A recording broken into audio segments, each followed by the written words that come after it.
We're gonna talk about how to write your first macro coming up right now. Okay, so probably if in case you haven't seen part 2, which is the VBA editor, please do go ahead and have a look at it so that it'll make sense. You can pause the video right now and go to part 2, have a look at it and come back here because we are one step closer to writing the code and to proceed with it. Okay, so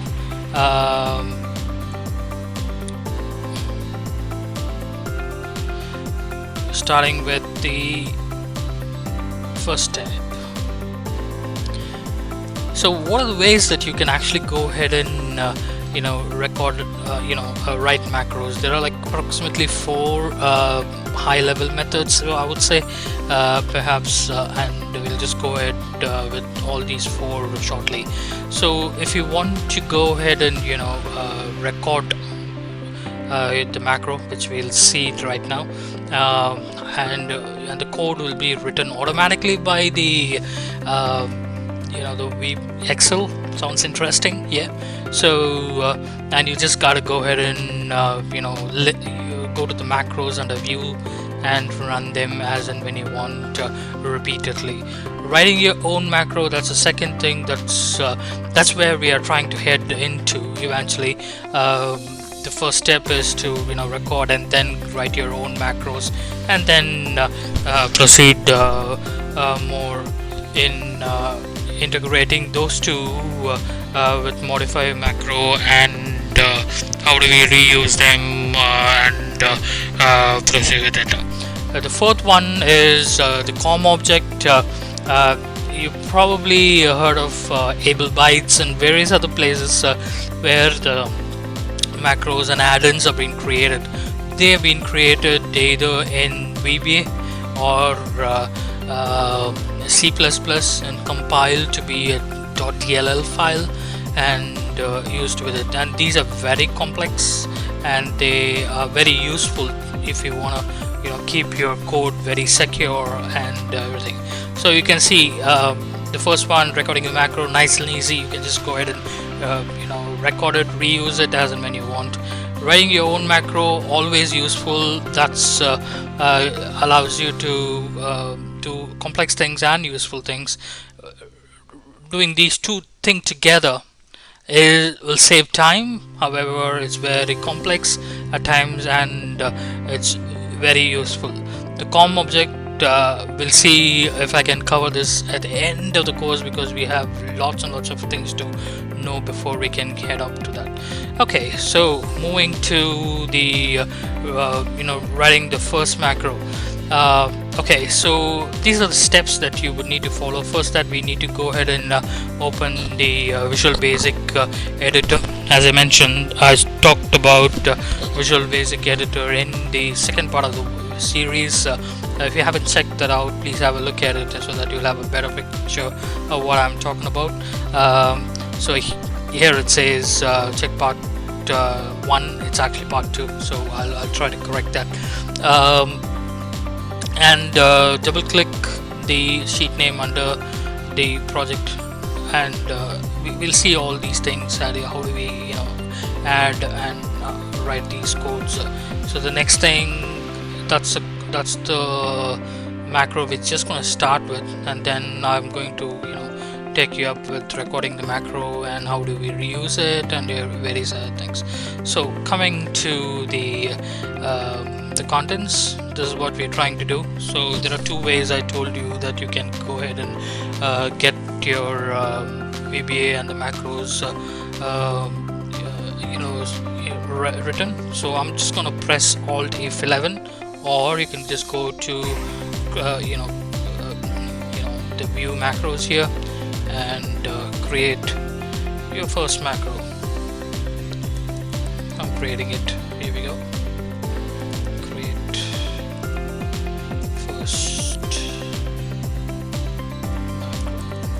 Okay, so I'm just giving a random name. So here we go. So you can see that this is already come in. In case you can write the code here or here or here or here or here or here. Each of it has its own pros and cons, but to start with, to keep things very simple, I'm just trying to keep, take it up in here. Okay, so coming to our macro, now you can see that the sub and the end sub it's getting created automatically. So if you see, if the sub, what does it mean? That's the start of the program, and if we are ending it, the word itself says that we ending the program. So you can see that as soon as I type that, these things are pre-populated for you. Okay, so let's say we'll write this. I'll just copy this for you. Here we go, and I'm pasting it here. Okay, let's say you make a mistake. Okay, for example, sometimes it will autocorrect, sometimes it will turn into red and there will be a pop-up which will come up. As of now, I've suppressed that in here so that it will not keep annoying me literally. So this option used to be auto check.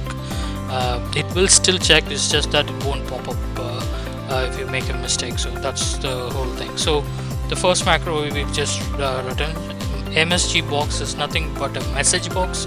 It'll just come back and give a sort of a small message box saying this is a clips tag video, and it'll go off. So we'll run that. You can see this is a run button. I'm just clicking on it, and you can see the pop-up message. This is the message box we're talking about. Okay, we click OK.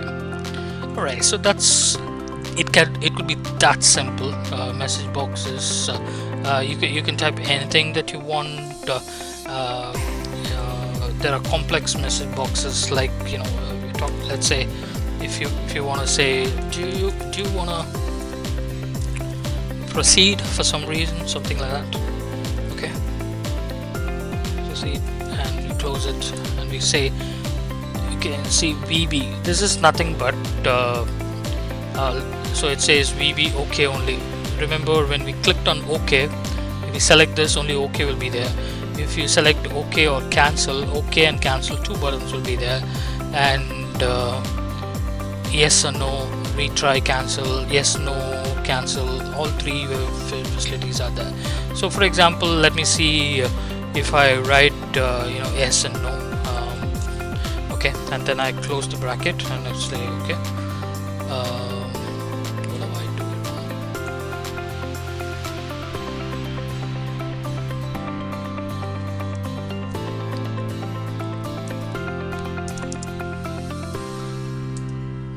Okay, so we are supposed to be assigning it to a variable. Variable is nothing but a random word or a text, I would say, that will be taking the values that we give. So right now what we're trying to do is we are assigning a variable and asking a question: do you want to proceed? I think I'm proceeding. Okay, and if you say no, the ANS, the answer, will take VB no. If you say yes, it will say no. So I'm going to go ahead and use the previous function that we just spoke about, which is ANS. Okay, so okay, so there will be two more boxes. So I'm just running this, I'm clicking on this run button. Okay, so it says, do you want to proceed? Okay, if I say no, the value being assigned to it, that's the value that you have for the no part of it. Let's see what it says for thing. So 6 is for thing. So what happens is, next time if I say I'll be using like an if statement or something, like if n is answer is equal to 7, just end it, then end it. It's pretty simple if statement. We'll go through this if statement in depth later. So if not, instead of putting end, we'll just put a message box. Okay, like message box.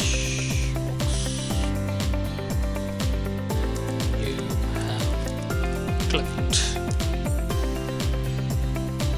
end. Sorry.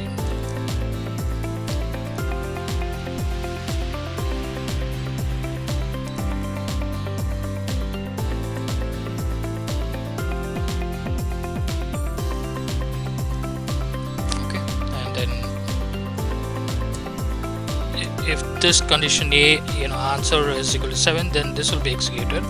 If it is not, okay, it will come back and say whatever information that you want. You can say you have clicked yes, perhaps. Okay, and if all the if statement would need to have a end if, which is like ending the if. That's what it's called, end if. So we'll run this now. Okay, so it'll say do you want to proceed? You click OK. So you have clicked no. Okay, and let's say if you can run it again, and if you click yes, it says yes, you have clicked. So I'm just giving you a sample here. Eventually you can go ahead and write anything that you program out of it. For example, let's say if you write a program to clear all the data in in the Excel, for example, this is how it is. Select cells.select, okay, and selection dot clear contents. When I type that, what's gonna happen is everything that you see here will be selected like this and will just be deleted. Okay, I'm just control inserting it. So here I'm just you can either use the numbers, or you can simply say if an is equal to VB no, then just simply end it. Okay, let's see if it works. Okay,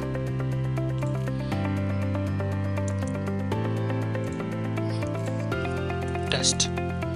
Okay, let's see. Okay, I'm running this here, or you can go to the view macro, click on this and run.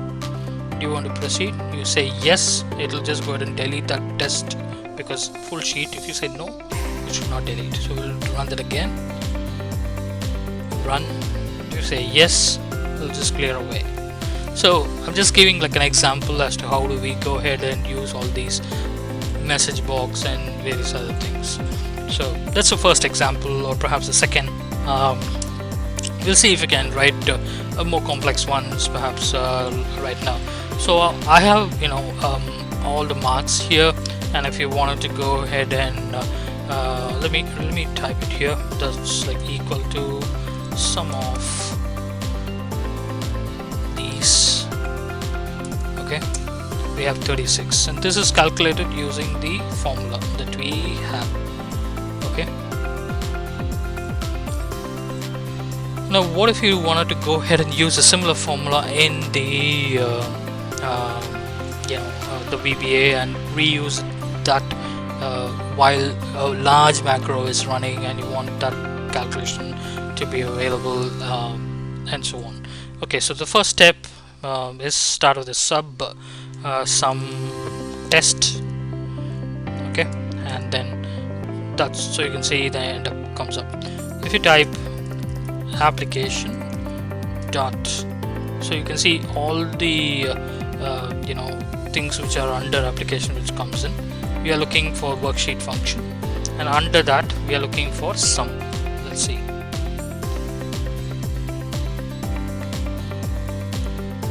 Okay, here we go. There you go. And then we start this. It says argument and all these things. It's very simple. You don't have to do so many things. Just type a range of, range is nothing but from which range to which range. So in our case, if I go back here, it's J2 to J8. So that's what I'm going to type, J2 colon J8. Okay, that's it. We are sorry, forgot to close the quotes. And what else we are missing? Oh yeah, one more bracket is supposed to be closed for this one, and one here for this one. So that's what we had done. Okay, so now what's gonna happen here is when I run this, okay, there'll be all this thing will be summed up and typed out right here, kids, which I forgot to put that there. So that's the row, and this is the thing. So there's a new function which probably you can learn, cells of row comma column. So that's nothing but row is like number 9 comma column is j is nothing but it's 10. You can type like this, or you can type like that. Okay, so when I run this, you will have this one 36. So let's run this now. Here we go. Same here, sum test, and run. As soon as I click, there'll be a 36 coming up if there are no errors. There you go. But you can see there are no formulas here, and your sheet is very clean, and so on and so forth. The reason why we haven't gone with a formula and here is, like, let's say you have 10 pages code and we need automation, so we are trying to automate things, right? So if we have like 10 things to be added and so on and so forth, if you want this to complete and then go on, so many things can be done in a sequence. That's the word eventually, and you can reuse it and automate it with single click. Everything can be streamlined. Okay, you do first step, second step, and third, and so on and so forth. So hope this first writing of macro is very useful, and so that's the thing part of it. There's one more thing which I actually forgot, is the recording of macro. So I'm gonna go ahead and record the macro. Okay, sum underscore record. Okay, you can type any word. It's just these are as long as they are not formula based words. Those are the restrictions that we have. Sum record. Okay, click OK. Now I'm clicking on this particular one and I'm saying equal to sum of the whole thing, which will be recorded right away. Okay, now I'm just stopping it here, and you come here and you can see the formula is already typed in here on this particular one. So if I delete this, okay, and run sum record, the formula will be automatically typed there.